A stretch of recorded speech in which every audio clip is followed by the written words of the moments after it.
Funguje.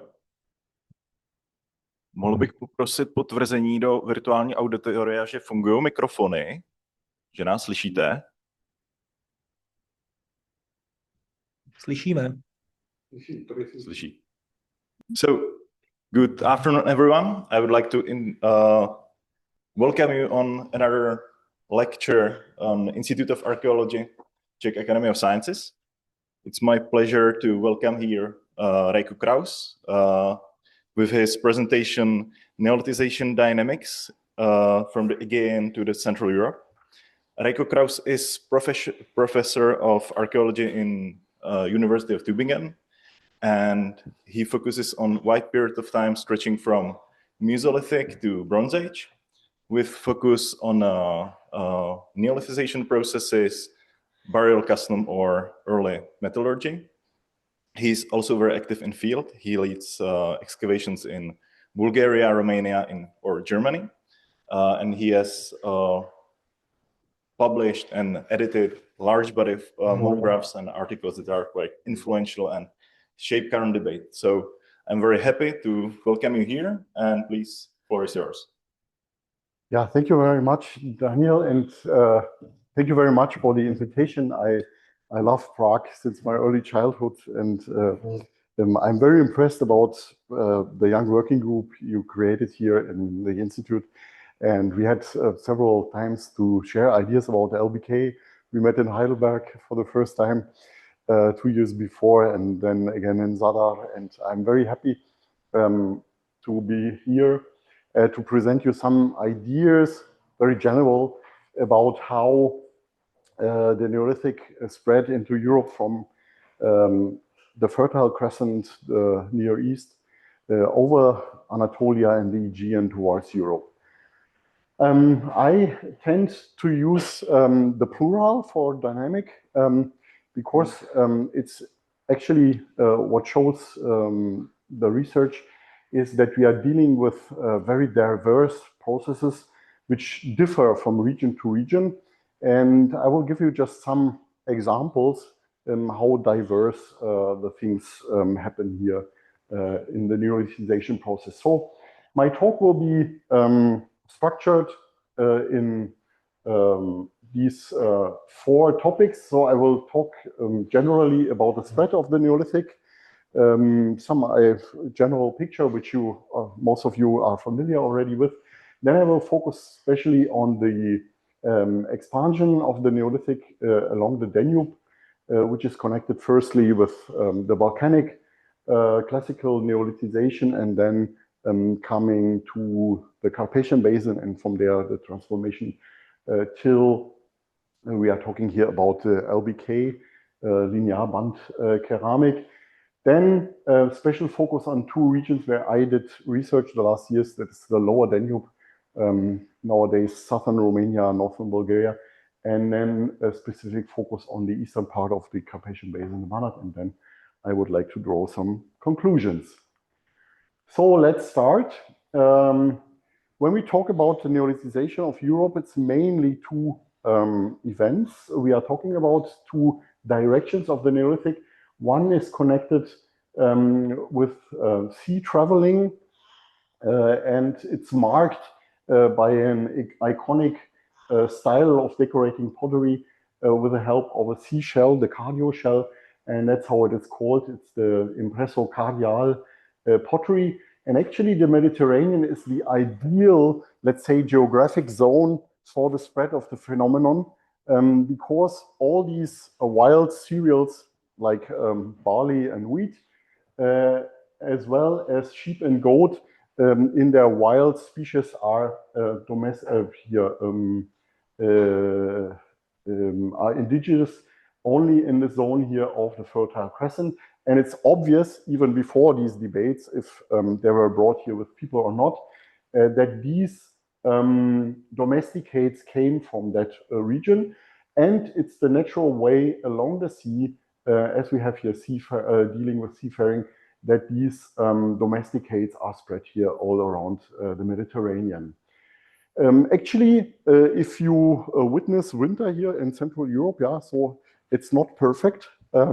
So it was a big challenge for agriculturalists, for farmers, to leave the zone of the Mediterranean. But nevertheless, people are adventurous, and for some reason they left the Mediterranean and entered Europe.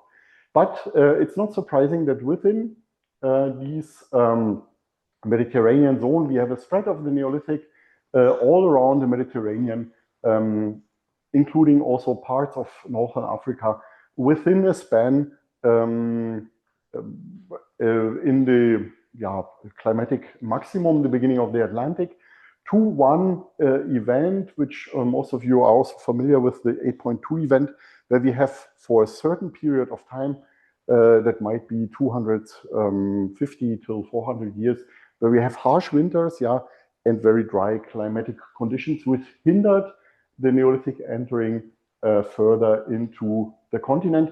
But along the Mediterranean coast, it was absolutely no problem.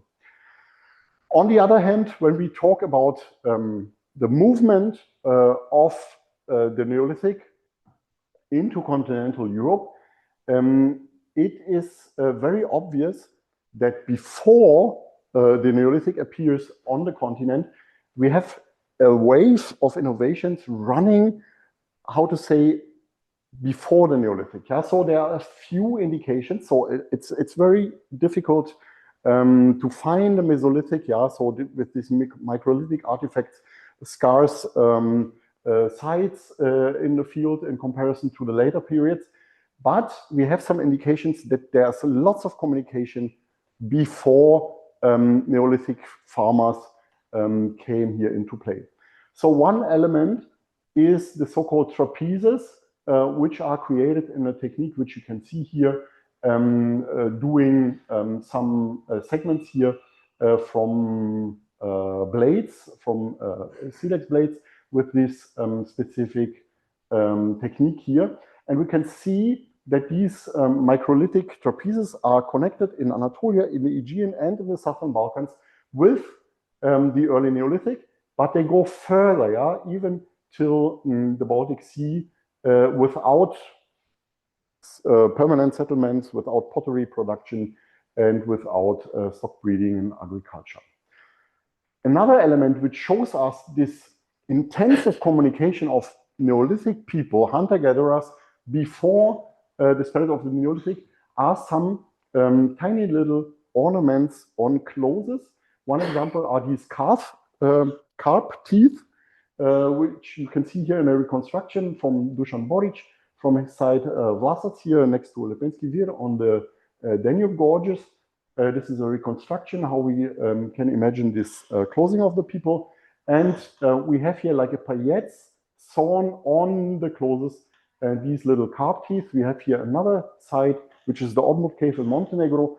And we have here a group of findings in the area where I live, next to Tübingen, on the Serbian Jura, also from the time of the late Neolithic, here connected with this carp teeth. The other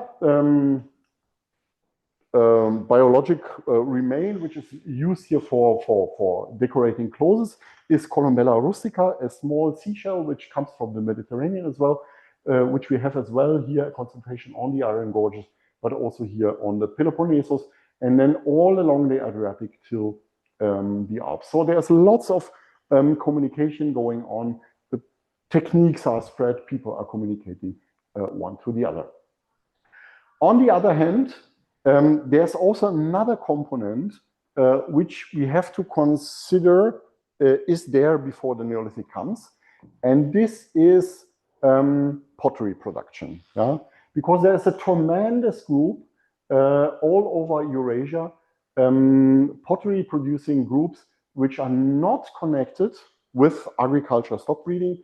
They are still hunter-gatherers, and something stuck here, and I don't know. Oh, yeah, no. I hope that the presentation will sustain. So a lot of groups of pointed or round-bottomed pots, which are not connected with agriculture and stock breeding, which are hunter-gatherer groups which focus specifically on maritime resources, especially fishing, but also shell consumption. And they have pottery even earlier than here the Neolithic comes into play.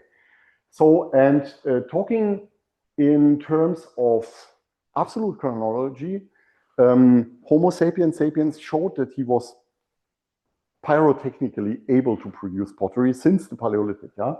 So, and if we look on this heat map here from the colleagues produced here for the entire Eurasia and Africa, we have to admit that Europe and the Near East is approximately late when we are talking about pottery vessels. It starts here very early at the end of the late glacial maximum in the Far East, especially Japan, but also China and the Trans-Amurian Eastern Siberian area. And we have also early pottery production centers here in the green Sahara at the end of the Pleistocene, and Europe is comparatively late. When we focus then on Europe here especially, and to understand the Neolithization process on the continent, we have to see that these are actually chronologically two different things we are talking about. So first we have here a Neolithic which is somehow connected with that spread along the Mediterranean, the so-called impresso-cardial groups. And even during the 8.2 event, unfortunately you cannot read it. I hope that the presentation will come at a certain point to focus. This is before the 8.2 event, yeah, and all what is marked here in yellow is after the 8.2 event. So we can see what I was talking a minute ago. Now it comes. We have here a concentration of settlements within the event on a specific zone, yeah, which includes here Thessaly, but also big parts of northern Macedonia, and then here in Bulgaria, northern Greece, the Struma River Valley. This is a specific biogeographic region which was introduced by Pavle Čikovac in a Munich dissertation as the sub-Mediterranean Aegean vegetation zone. It includes several groups of trees, Mediterranean vegetation like olive trees, but also some oaks which are typical for this region. And interestingly, these river canyons here are oriented north-south. So people had the chance here to survive during the 8.2 event. And that's why the Neolithic could spread into that zone without any problem. But only after the 8.2 event, it was possible to enter the territories in the inner Balkans where we have continental climate. Yeah, we have harsh winters. And interestingly, as far as we know for now, so every new site will change the picture, but for now we do not have sites here from the end of the 7th millennium in Thrace, which is funny because we have here early Neolithic in the Marmara region, but somehow it hinders here contact to the Balkans. And it goes out from these river valleys here. So we have a zone here in northern Bulgaria. They enter here even then that old river valley straight into the Carpathians where we have early dates. And the other one is the corridor here of the southern Morava. And then here the so-called Belgrade confluence, nowadays the capital of Serbia, Belgrade, with the iconic sites here of Vinča and Starčevo. And that's how this early Neolithic is called Proto-Starčevo. So when we look on the distribution of these sites, I like these maps more than the other one, because it's actually not entire territory which is settled, but it's just sites, yeah. So we see here these groups are focused very strictly on river valleys, yeah. So even you cannot see here the river in the map, it's the Iskar River which crosses here the Balkan Mountains, where the sites are oriented, and also these tiny little spots here in northern Bulgaria, they are all connected with river systems, and even more here in the Carpathian Basin. You can clearly see here the Krish River and the Maros River and the Tisa River, where these sites are concentrated. Interestingly, the spread of the Neolithic stopped here at a certain line across the Carpathian Basin, which is not marked by significant mountains or rivers. Yeah, it's just an open landscape. Nowadays, you cannot differentiate between southern part and northern part of the Carpathian Basin, but for another literally 300 years. Yeah, so people do not cross that line. That was introduced from the Hungarian colleagues as the so-called agroecological barrier. Later, it was a bit discussed. So, is that really a barrier, or is it a kind of a communication zone? Esther Banfi tended to talk about a mentally marginal zone, which means that these communities in the south had possibility to communicate with their home communities, and at a certain moment there was no communication left. But that is really the case till, let's say, the mid of the 6th millennium BC. And after that, we have again a twofold Neolithic in southeastern Europe. On the one hand, we have in the south centralization processes, yeah, beginning of tile settlements, complex societies, yeah, rich people, poor people, lots of handcraft specialization, which is especially visible in the appearance of metallurgy, yeah, and we are talking about serious metallurgy, yeah, really heavy copper tools, but also pottery production, special pottery kilns. On the other hand, the appearance of the eldest LBK. So since a few years, we are sure that we are talking here about Vincha AB, that should be contemporaneous to the appearance of the earliest LBK in Central Europe. So, and the geneticist told us, so we were talking 150 years about the role of the local Mesolithic hunter-gatherers in the Neolithization process. And what comes out now from the human genome shows that at the first wave, there should be no intermixture. So these people have ancestors in the Balkans, which stem from people which are Anatolian, Aegean farmers. They come here to the Carpathian Basin, and from there as well into Central Europe. All these sites which were analyzed here in Baden-Württemberg, for instance, they show 100% linkage to these farmers from Anatolia and the Aegean, and no admixture with the local hunter-gatherers. If I show these images here to the peasants in Baden-Württemberg, for instance, people are always so surprised how these guys look like. Yeah, so and this is proven by some 2 segments on the human genome, which encodes skin pigmentation. Yeah, so we are sure that they were not black like Saharan African people, but way more dark than nowadays Central Europeans. They had dark hair and also brown eyes. That is proven. Here you see a forensic reconstruction on a skeleton found here in Bavaria, very close to Ingolstadt, and this is the forensic reconstruction of these women according to the genetic results. So here again, nothing moves. I don't know. No. Should I maybe press something?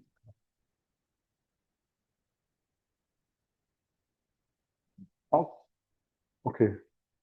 And I can try to go back. Yes. Okay.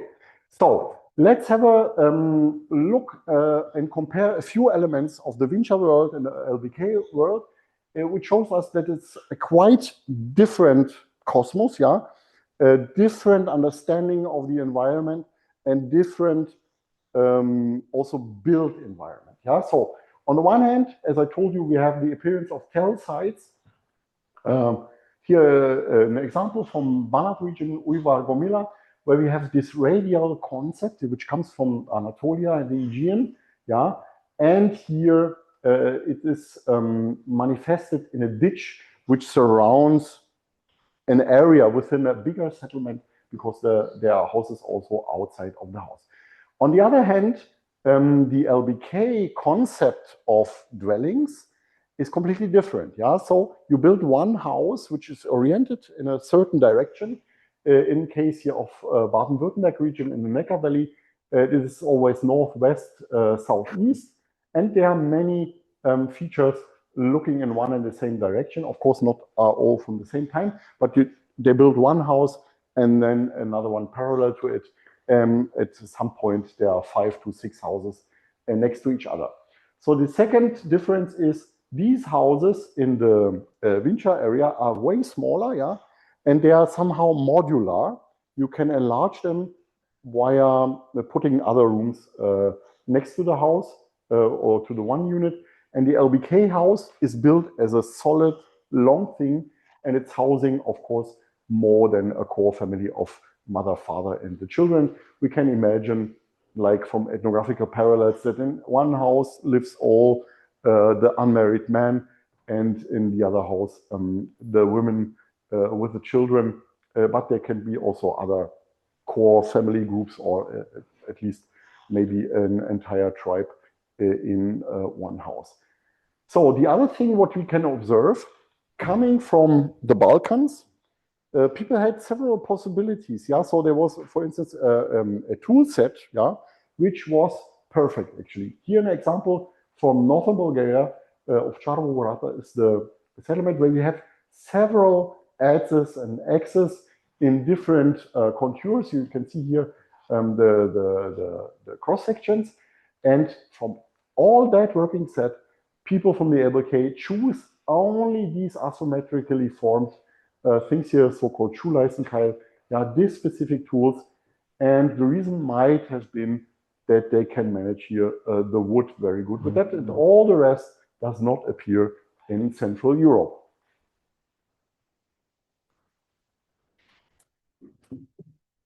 What was that? I'm sorry, maybe you stay here.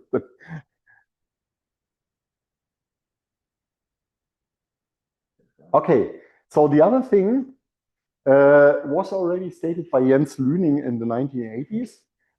He saw something like a bottleneck when we talk about the plants, yeah, so the cultivated plants. The idea was that people started here in the Balkans having everything from the Near East, emmer, einkorn, also barley, but then also other, for instance, here legumes like peas and lentils and so, and they somehow disappear on the way to Central Europe. In a way, according to the new results of our recent excavations, here I show you a case study, Ammerbuch, some sites here next to Tübingen, where we have here lots of green peas, for instance, but also flax, yeah, because flax is very important, Linum usitatissimum, not only for the fibers to produce textiles, but also for the oil, yeah, so because we have no olives anymore, of course, wild olives in the Mediterranean and the Neolithic, but we need oil plants, and therefore flax is very important. From another side here, Lüsse, we have also all these cereals, and it's obvious that we are having not only emmer and einkorn, but also a third type of wheat, which was introduced by the archaeobotanists as a new type of gloom wheat, and it could be possibly identified with a nowadays still existing type of wheat in the Caucasus. It's the so-called Timofeev's wheat, which later disappears. Yeah, but it comes with the first wave of Neolithization, even as far as into the Neckar Valley. Looking at the animals, unfortunately, I cannot show you more recent graphs here. That's why I use the Lüning graph. This picture hasn't changed decisively since the year of 2000 when this article was published. We see here another element which is typical for the Neolithization of Central Europe, that in comparison to the Carpathian Basin and the Balkans, the amount of sheep and goat is reduced, yeah? And cattle comes more and more important. We see this from the slaughtering remains in the settlements, but also the images of the cattle become more and more, I'm sorry, It's again stuck. Yeah, but also the images of these animals are very, very important for these guys. So I have to go back. So Esther Banfi put attention on this specific figurine here of a cattle from St. Georgi Völgy Pityardom, very complicated Hungarian name, because it has a pierced snout. Yeah. And then I checked within the literature here, examples from Bulgaria, here from Greece, from Serbia, and again, a few Bulgarian samples. There are quite a lot of cattle which have this pierced snouts, and it might be something like controlling the animal. Yeah, so not simply a decorative element, but to force the animal to do some labor for you. You have somehow to control it, and this is a very efficient way of doing so. On the other hand, we have lots of images. I'm not sure if this is really, yeah, so I should not overestimate this, but it could be also something like carrying a burden here for these Neolithic people, because we have to imagine they have to move, yeah, so all the way there, and to carry all their belongings on their backs, and they're coming with these cattle herds, and why not putting some weight on their backs. On the other hand, to be honest, archaeologists will tell you that you cannot find any signs of degeneration on the skeleton in this time horizon. This comes later when we have plow and wagon and wheel, but this is not the case here. If I'm talking about the use of the cattle here for carrying some cargo, it is just that what you see here in this image, a parallel for Northern Africa, Berber people. Okay, and then we have this, for time being, singular image here from actually the border point between Bulgaria and the Turkish border, Kapitan Andreevo, where we see a male, yeah, a bull, yeah, and a person sitting on top of it, and it might, again, something. No, can you press this? That might put these few examples from the Vincha horizon here in another context. So they were always published here as some mixed creatures, centaurs, etc. But it could also mean something like sitting on the animal, nothing more.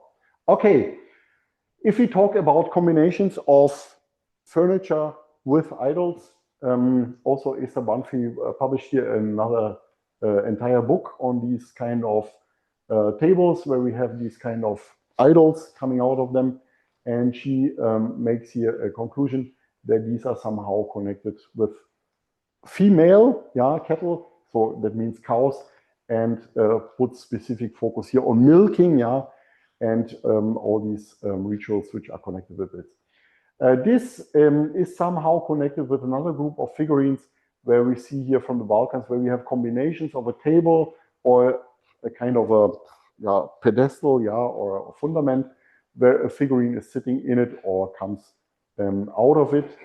And these examples here from Central Europe might belong to the same idea, which gives us here some hint that there are still some, how to say, ritual components which are connecting these people here in Central Europe to the Balkans.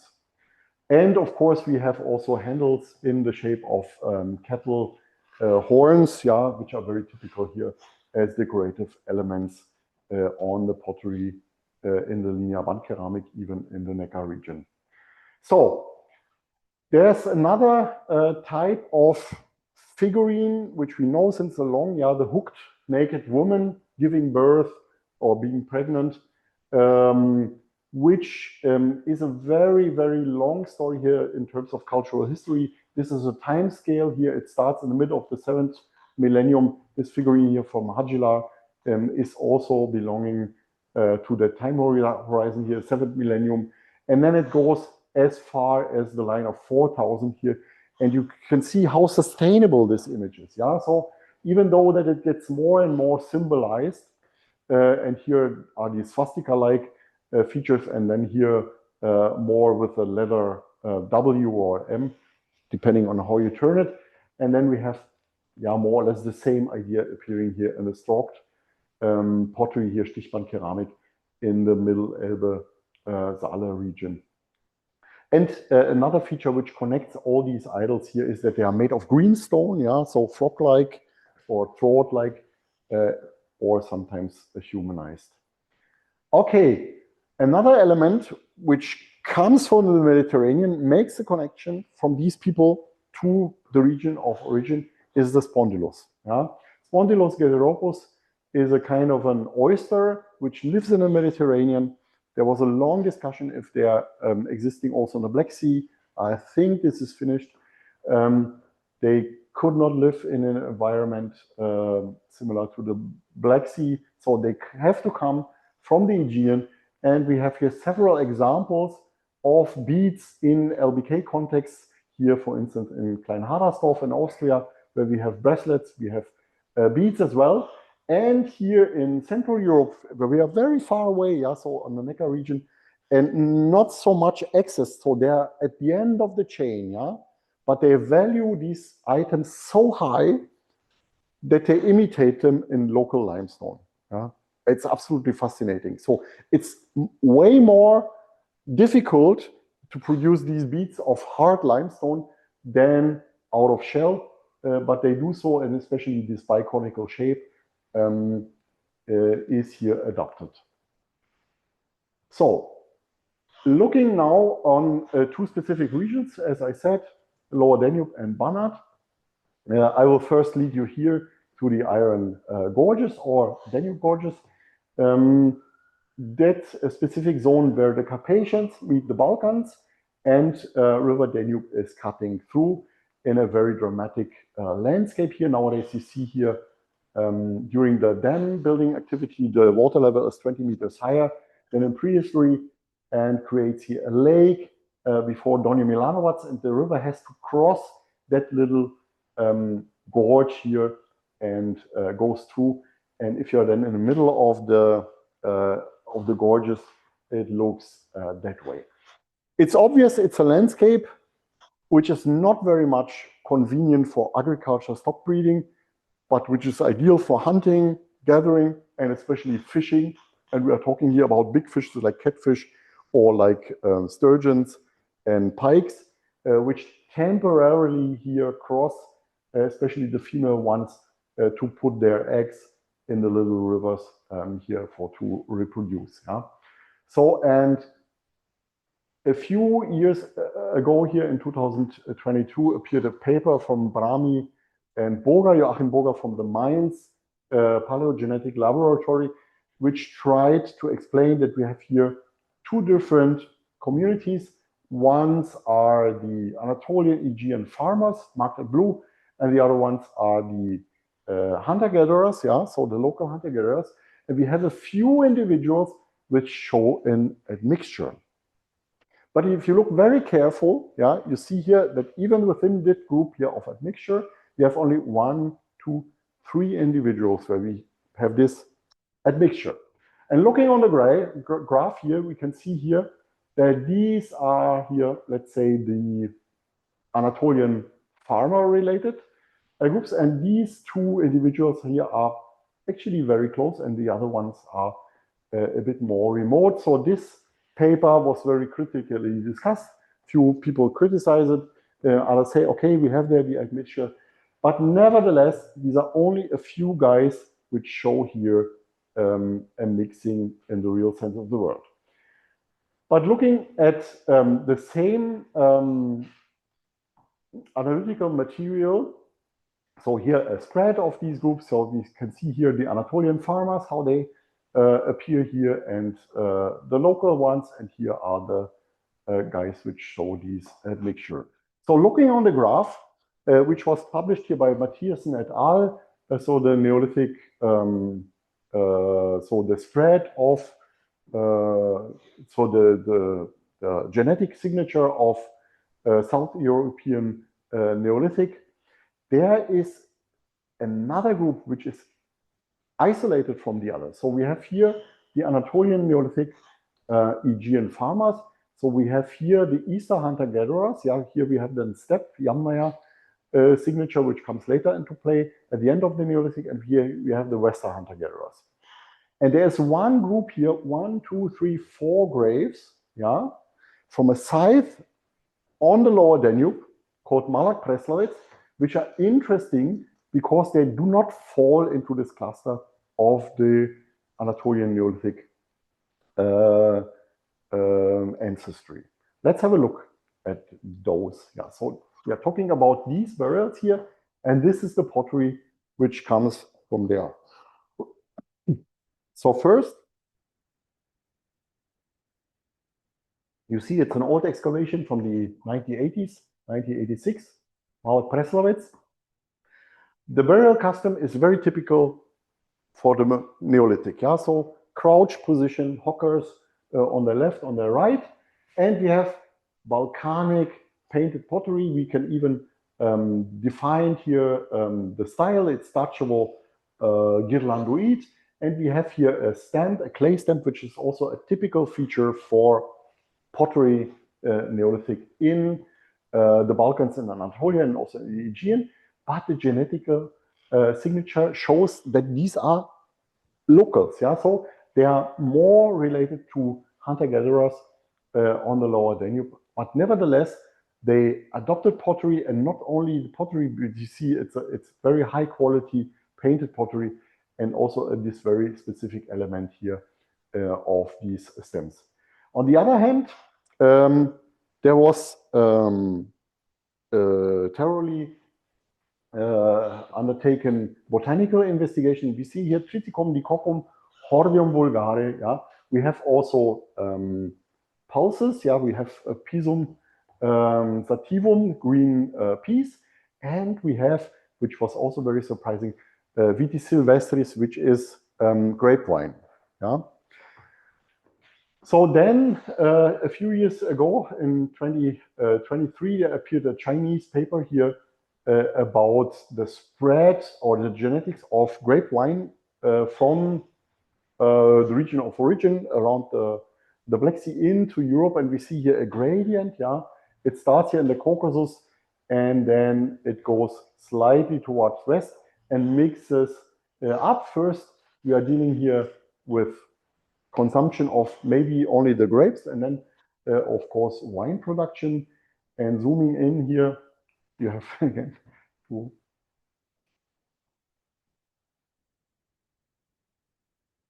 now it comes. Okay, so to make a long story short, we have here a distribution from grape wine from the Fertile Crescent over Europe, but here it shows some genetical admixture, yeah, or modification, and then it comes over the Balkans here again into the Aegean, and then it makes that what is here important nowadays for Spain, Portugal, wine, yes, of course, but here we have the first indication for using wine also for producing alcoholic beverages, wine in the real sense of the word, and then it comes here into the Carpathian Basin. Yeah, so we will come back to that idea in a minute, and I will show you that even that image, which we know here since 2023, has somehow to be changed within the future. So let's talk about the spread of the Neolithic here into southeastern Europe and follow up the Neolithization process here till that line here, which I introduced to you as that limitation here, where we have no Neolithic before 5500. And this is the specific region of Banat, which is limited here by the river Maros or Mureș in the north, the Tisa River in the west, and the Danube to the south, and which is nowadays known as Banat. So we have here several sites of early Neolithic, which are organized here like in a chain along the rivers. Here is the political border between former Yugoslavia, Hungary, and Romania, and that's why we have so little sites here, and that was the very reason why we specifically focused on these sites. As the Austrians conquered these territories from the Ottomans at the beginning of the 18th century, it was marshland, yeah, so dominated by rivers, as you can see here in this historical map from the beginning or first half of the 18th century. There actually here is Szeged, here should be Belgrade, here somehow is Timișoara for your orientation. And you can see here that the Maros is actually forming here a kind of a delta before it comes into the Szeged. Yeah, so into the Tisza at Szeged. So, and what the Austrians did, they made, they built dams here and irrigated the land. So it was then arable land, and that's the very reason how all these Catholic settlers here from all over Europe could settle here. Lots of Hungarians, of course, but then also Germans, also Slovaks, Ukrainians, and by chance also some Bulgarians could settle here in that region.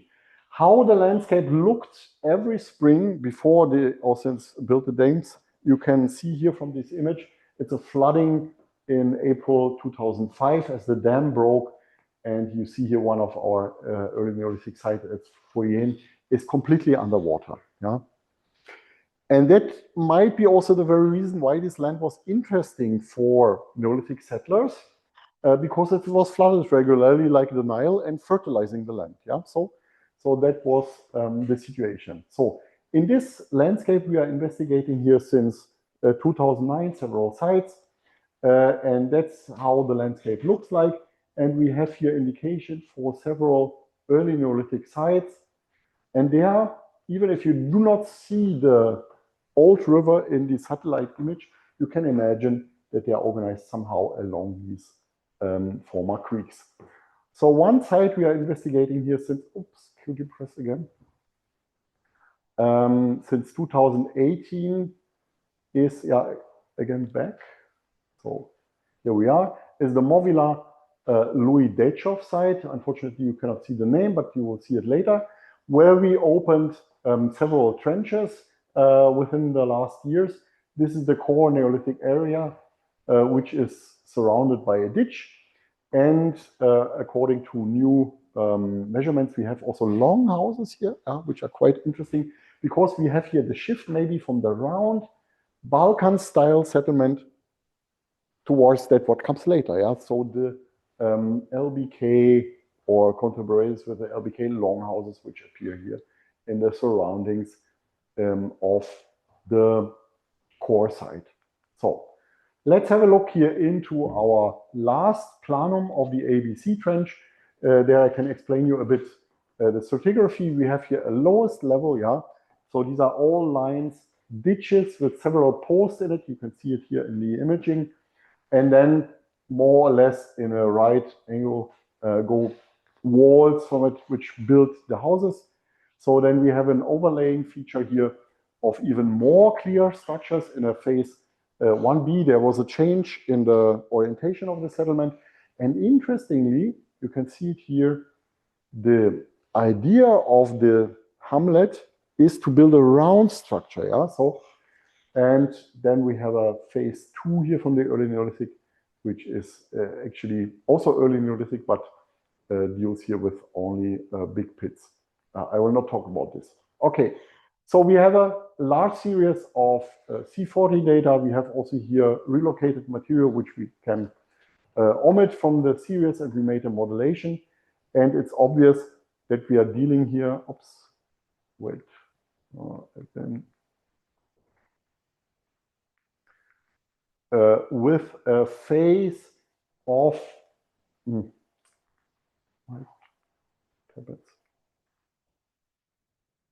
okay, I'm just showing, I'm not clicking anything. So we are dealing here with the first 200 years of the 6th millennium BC. Yeah, so then we have a gap, and then we have here late Neolithic features, and we have some medieval stuff. Okay, I will show you the phase where we have the most visible features from the architecture to show you a bit how do I imagine the dwellings were looking like. So if you enlarge these lines here, it's obvious that we are dealing here with rounded structures, yeah. So even that is curved here, and they are running more or less radial, yeah. So and then we have here compartments which subdivide these dwellings from each other, and the entire thing here, which is surrounded by a channel, which here you see an old excavation trench where we cut the ditch, is fitting into something like an island here on an ancient river creek. So, and actually what happens here is in our first phase, yeah, the 1A, we have several elements which we can connect to Northern Macedonia, Bulgaria, Central Balkans. Yeah, we have painted pottery in the starchable style. We have nephrite axis, and we have these typical tables with this triangular motifs here, and we have these ladies with a big butt, and we have this typical fragmentation habit here to separate legs and lower parts of the figurines from the upper one and to behead them. So this is very, very typical for the Balkan Neolithic, as well as the spatula and stone rings. And then comes another phase where we have an excellent preservation of finds, clay weights, yeah, and entire pots which are just smashed from the earth pressure here, and we could reconstruct them sometimes entirely here. Lots of work from the students to make out of this thing here an entire pot. And we have a change in the imaging, yeah, so we have not anymore the entire figurines. We have this head stitch idols here, which are typical for the Karls Neolithic, and we have this kettle figurines. Yeah, they look like chess figurines. You can play with them. These is very typical. So we have a switch, yeah, in the concept of the Neolithic from 1A to 1B. So first we have the painted pottery, Balkan style figurines, nephrite axes, and then somehow an adaptation to that what we later know then as the Karls early Neolithic. So looking here on our C40 data, it is very well connected with the Bukova Pusta site, which we excavated before. And as I would like to show you here, that fits more or less exactly from the time span with our site Bukova Pusta 4, which we published a few years before, and I will briefly introduce you to that site. Here again the map, and here is the Bukova site. So what we see is lots of reflections here in the geomagnetic. We are focusing here not on the metal garbage or on other features from later periods, but solely on these dark spots, which we excavated here with this grid of excavation trenches. Here are some examples from the features. So at this time, we were not having the possibility to find the posts of the houses, but what we found were long pits, yeah, like these pits we know from LBK sites along the houses, yeah. And we have these typical ovens, yeah, carved negatively out of the loess-like soil and hardened through firing. They all have huge chimneys, which are very useful for the region because you can produce pottery at the one side. Here we have one which is smashed. It was fired with too high temperature. But on the other hand, you could also smoke things, which is really a common treatment of food nowadays in the Banat. Yeah, ham, etc. Fishes also are all smoked, and this is a very good thing here. So we think that these chimneys were used here also for smoking some food. Yeah. So the pottery looks like the Balkanian Neolithic. We have some remains of painting, but most of the decorative motifs here are impressed or scratched. And we have here several shapes. I will not bore you with it. Interesting then is we have here very good observation on the plant remains, which was undertaken by Elena Marinova. We have imprints in the clay itself, and then we have lots of fragments here of plants, so we can reconstruct it. From the crops, we see very little pulses, which is absolutely surprising. Yeah, so it's not very typical. We have Emma einkorn, we have also barley, and we have aquatic plants. Yeah, Trapanatans is the water chestnut. Yeah, nowadays very well protected because they are seldom, but we have lots of fragments of Trapanatans in our record, and this is an indication that people were using also the water to take out this resource here. So, and then we have seeds of grape wine. Yeah, so as Elena told me, Raiko, we have grape wine here. I said, I cannot believe. So let's check it, because it could be coming from the upper part. It's very small. Yeah, it can be brought there by mice or by other little animals.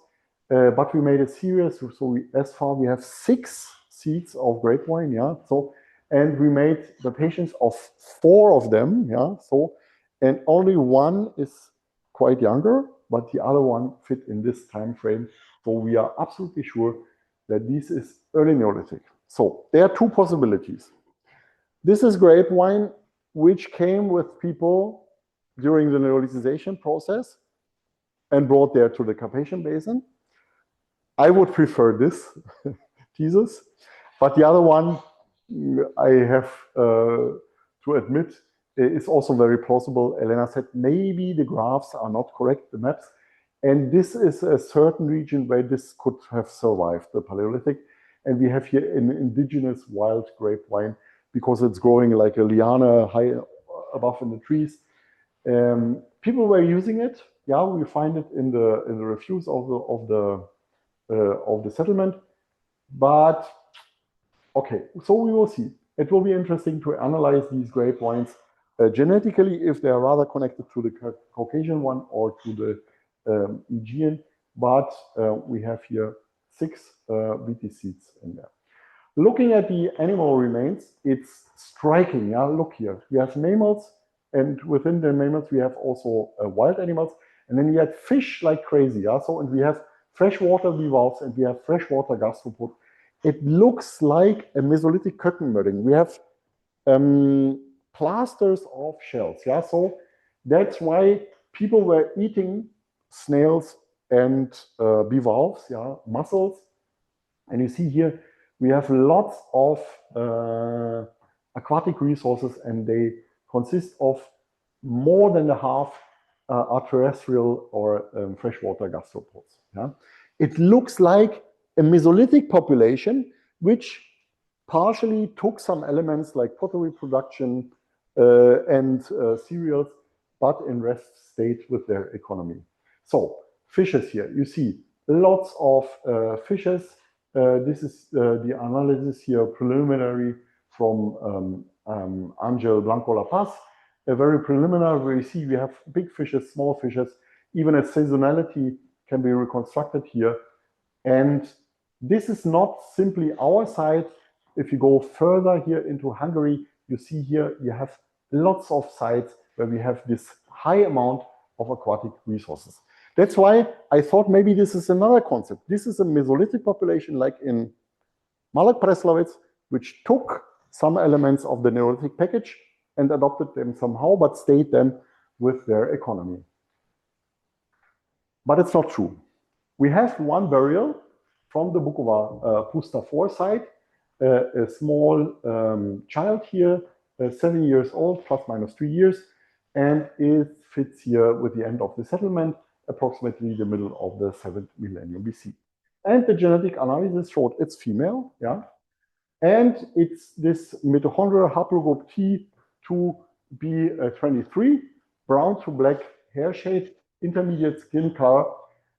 It was non-lactose persistent, but it could digest alcohol, yeah, because it underwent already this co-evolution, yeah, with these guys, which since millennia were already processing cereals, yeah, and it's 100% Anatolian farming related ancestry and no admixture with the locals, yeah. That surprised me very, very much. I was expecting completely the opposite. Yeah? So, to conclude, we have a diverse picture, which I would like to draw you in 3 minutes.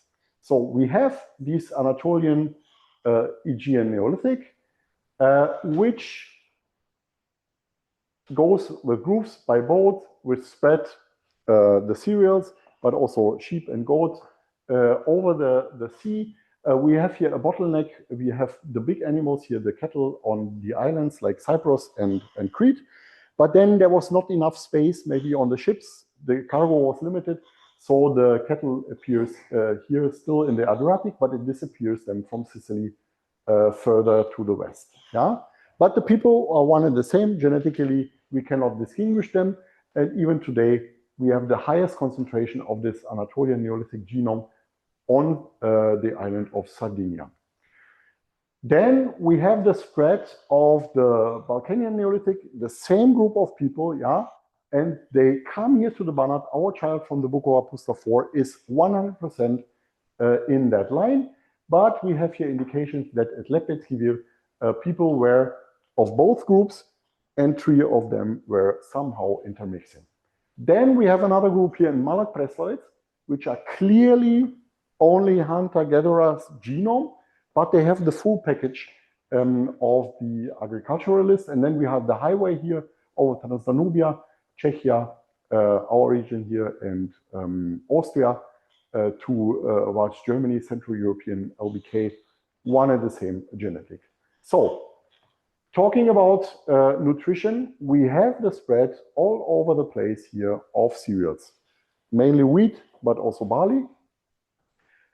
And we have here, could you press please? At first, my last animation, now back. Okay, yeah. But we have only 2 regions where fish plays a significant role and also other aquatic resources. This is Lepensky-Vir, the zone of the Danube Gorges, where it's obvious, yeah, so that's the place where you can fish, but also in Banat. So we have here genetically people from the Aegean, but they're eating fish, but also having the crops. In Malak Preslovets, we have no fish, yeah, so we have wheaties and we have the cereals. Genetically, these are different. Okay, so talking about pottery, we see here the spread of impresso cardial pottery. Then we have here these different groups of painted pottery, which are somehow connected with Anatolian Neolithic. Then here in Banat, painting somehow disappears. And we have this surrounding belt of pottery producing hunter-gatherers fisher groups. And within this falls our LBK. Yeah, so it is something in between. Of course, it comes here from the Carpathian Neolithic, but then it fades out towards these groups. And here we have a very interesting overlapping with Lahuget pottery appearing in our LBK settlements. If you are interested in more details about these results, I would like to advertise here one of my last books, my habilitation on dynamics of Neolithization in Southeastern Europe, where you can find also these images made by Leonard Brandstetter, which show how complex the story is. You see here heat maps from the remaining last Mesolithic and how the Neolithic comes into play. It's even more complex than I could draw the lines now. You can scan this QR code and download the entire volume for free from the Austrian Academy of Science Publishing House. So the Bukova site, I'm very proud we were able to publish it together with Dan Chopotaru from the museum in Timișoara. It's called Stone Age Without Stones because it has this specific situation that we have no raw material as stones. And you can see how people adapt to this, also with the QR code, with focus on this specific region, which I introduced to you. And about these interactions here, LBK and Vincha, we could organize a conference in Tübingen, which was called exactly Formation and Transformation of Early Neolithic Lifestyles in Europe, focusing specifically on LBK and Vincha, and where Kamen Boyajiv first published also this figurine where personality is sitting on. You can see here our data from the Amma River Valley and specific focus here on that region where we work on LBK. And that's it.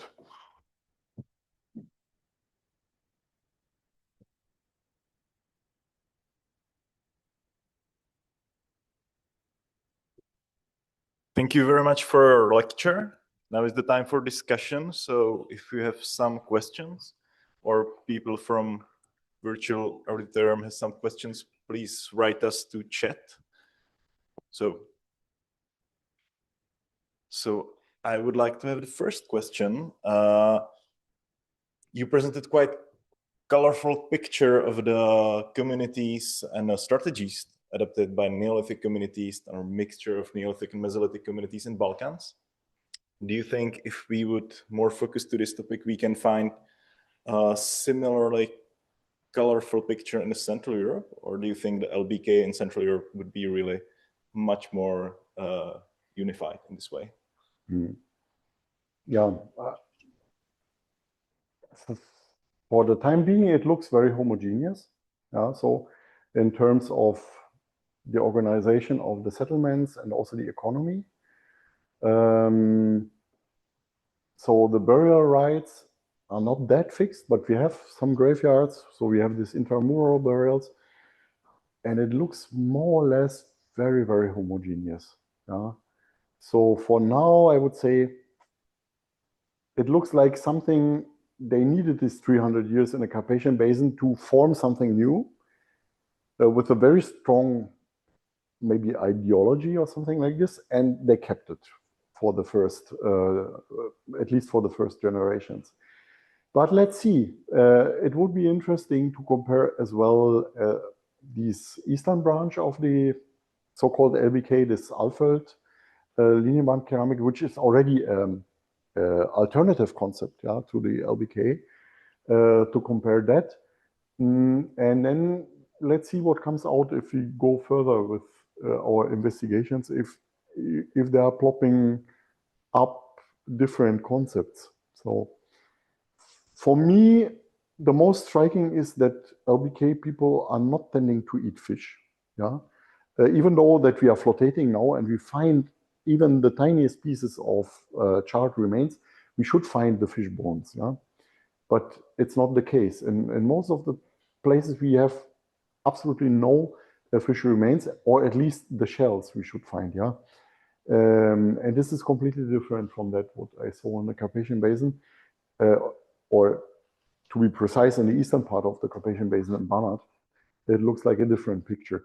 That's why I would say, naja, especially the LBK is comparatively uniform to that what I saw here in the other parts of Southeastern Europe. Okay, thank you. Is there any other question? Maybe I will continue with the fishes a little bit, because I'm not sure with the source right now, but I can recall on some conference that somebody pointed to the fact that these very early LBK sites around the Balaton nowadays are like, I don't know, 10 kilometers from the lake, but due to level change, so at the time they were basically on the lake shore. So my idea is that maybe this fish consumption or the mixed diet, much more linked to the aquatic sources, could be also part of the very early LBK. So what's your point or thinking about this possibility? I discussed this topic with Jani Jakuc, Tibor Marton, and Christian Orosz. These are the guys which were excavating Balaton Sarzo. And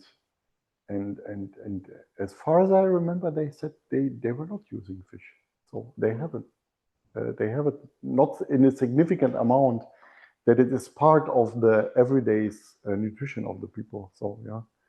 So, and on the other hand, they have also very good observation on the Mesolithic there since a few years. Yeah. So Eichmann, there was one paper in the 2007 conference in Mainz, and this is published, and that should be a population which focuses very much on these kind of resources. So there's a shift, yeah. So from the Mesolithic, when the Neolithic comes in the region, so it's visible that it's different. Maybe also some sites in Bavaria can come to which, as far as I can recall, have also some evidence for reconstruction. But these are just like really a 1 per 100 sites. Exactly. Something different. Exactly. Yeah, and you saw our zoologists from the Bukova side. They analyzed almost 4,000. So they identified 4,000 species, and they have these huge amounts. Over the half of the consumptive species are coming from aquatic resources. Yeah, so this is completely a different concept of the diet. Yeah, so even if there are some fishes in the LBK settlement, it will not change the picture that they mainly ate domesticated animals, some hunted animals, and that's it. Yeah, so. Thanks. I want to ask on the site Malak Preslavec, you say that 100% of the population was of hunter-gatherer or with hunter-gatherer ancestry. And I wonder, the material culture of the site, is it like classical Neolithic or does it somehow differ? No, it's not only classical Neolithic. It's one of the few sites where we have even, I would say, very prototypic structural material. Yeah, so from the Central Balkans, yeah, it looks even more refined, more sophisticated. So it looks like really like a center of something. Yeah, but the people are genetically diverse from the others. Okay, so that is striking. Yeah.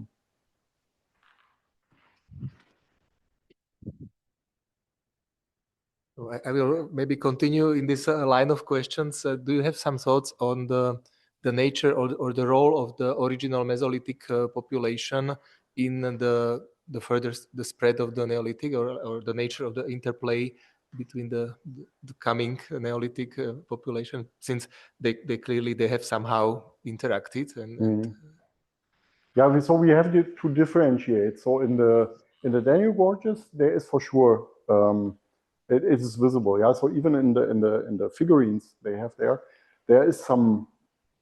must be some influence of Neolithic images. For instance, there's one obviously female figurine which I cannot imagine that there was not a Neolithic impulse. On the other hand, we see as well that there's structural pottery coming into the site, and people do not change their economy. But it's this specific region where it's simply not possible to grow crops and to keep domesticated animals. Yeah, it's the place for fishing. Yeah? So on the other hand, the Mesolithic on other areas in Southeastern Europe is very weakly investigated. So we have simply not so much information on what's going on.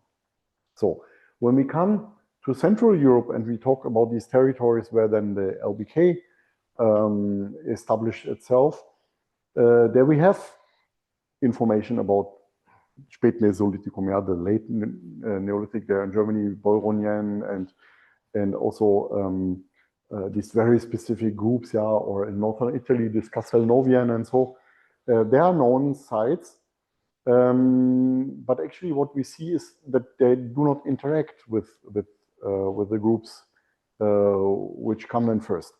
So there are some ideas, for instance, of Detlef Kronenborn, who investigated a lot the lithics, yeah, also of early LBK settlements, and he could show some continuous lines. Yeah, so for instance, there are trapezes in it, in the LBK lithic material, but also other elements which really look like late Mesolithic. Yeah, but what does that show? Yeah, is that really exchange in the sense of people meeting each other and exchanging goods, or is it just that they were fighting to each other and people were shooting arrows into the settlement, and that's why we find them in the archaeological record?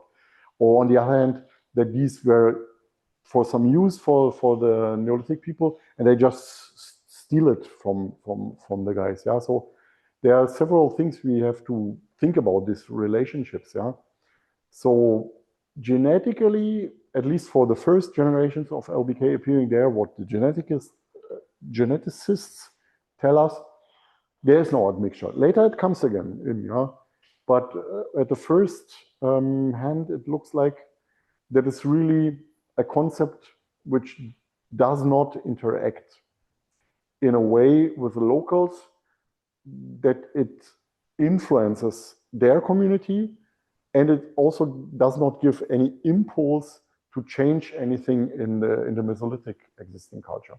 So, and there's a third zone which we can discuss. It's the Baltic, the zone where we have this pottery-producing hunter-gatherer groups, Ertebölle, Ellerbeck, and Narva culture, and all these, what you saw, these names, there in the north. There we have a splendid Mesolithic culture, yeah, perfect. We have everything, yeah. So we have preservation of wood and also of animal remains of bone tools or made of antler, and we can see how these people sustain their Neolithic life ways for more than 1,000 years. They know about the Neolithic people, which are living close to them, yeah, close to the Baltic Sea, but it does not lead for a long, very long time that they change their way of subsistence, yeah.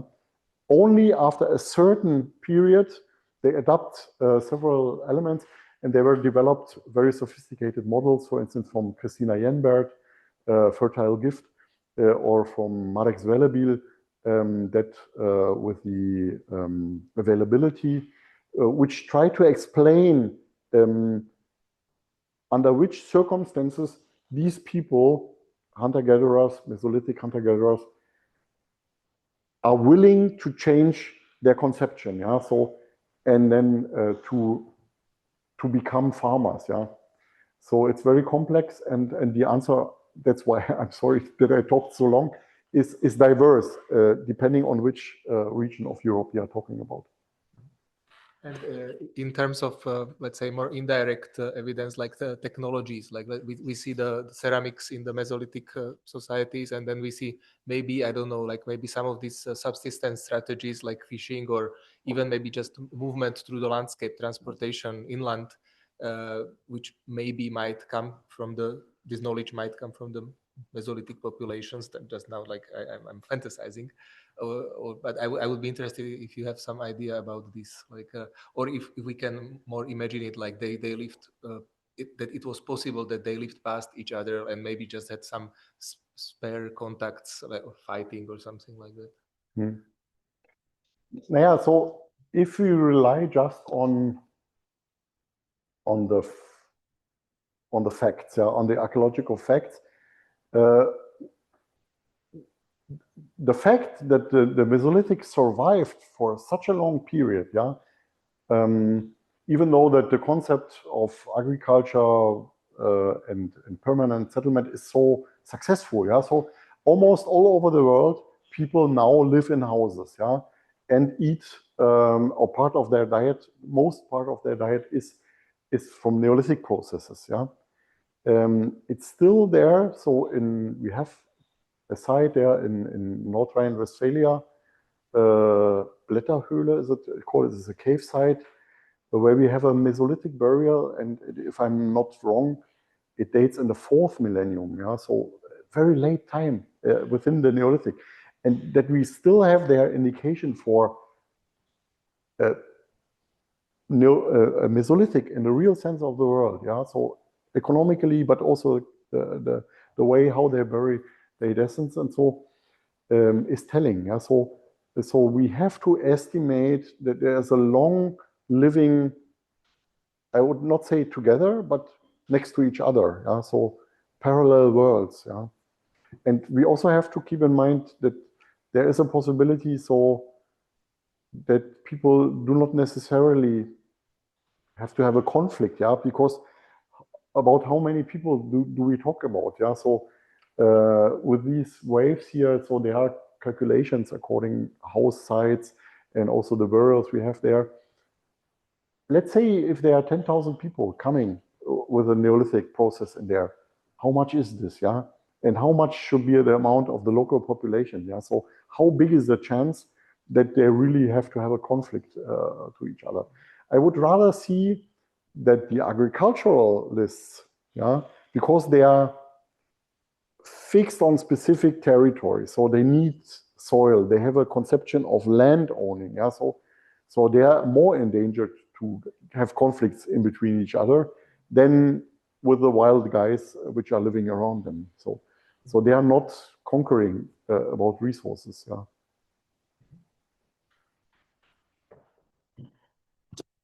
Thank you. Any other question? Thanks. I have just a following comment to the discussion about the cohabitation of the hunters and gatherers and agriculturalists. I think what you demonstrated very, very nicely, that the foodways are actually, I mean, we have to think that foodways and diet is very much embedded in our identity, even today. We have special family traditions, regional food traditions, or based on countries, or Europe has different food traditions than, I don't know, North America or South America or whatever. And I think one of the, especially in this period, one of the ways how not to compete with your neighbor is just to look for another source of food, which is not in competition if you want to stay in the same landscape, I would say. So maybe this is one of the ways how they decided. I mean, that is a question whether they decided to keep the foodways in a separate or not, or whether they were forced to do that. But yeah, I completely agree. Yeah, and what you eat is somehow also part of your identity. Yeah, so when we just think about our neighbors, so yeah, so we are very much defining ourselves in things which we are not eating. Yeah, so so.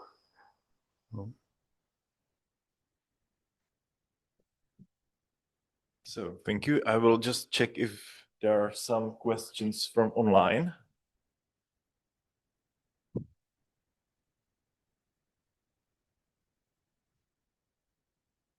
No questions there. Is there any other question from here? If not, I thank you again very much for your lecture. Yeah, and I thank you very much for the invitation. It was very nice.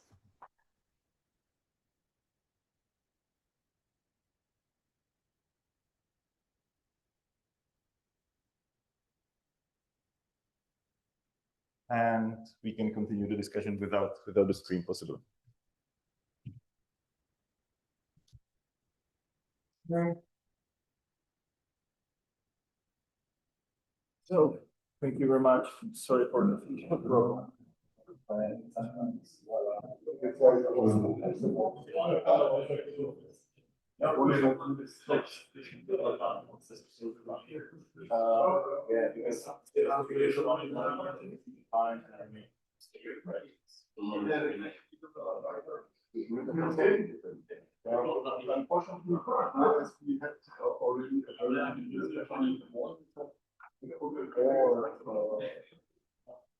then because this is a little bit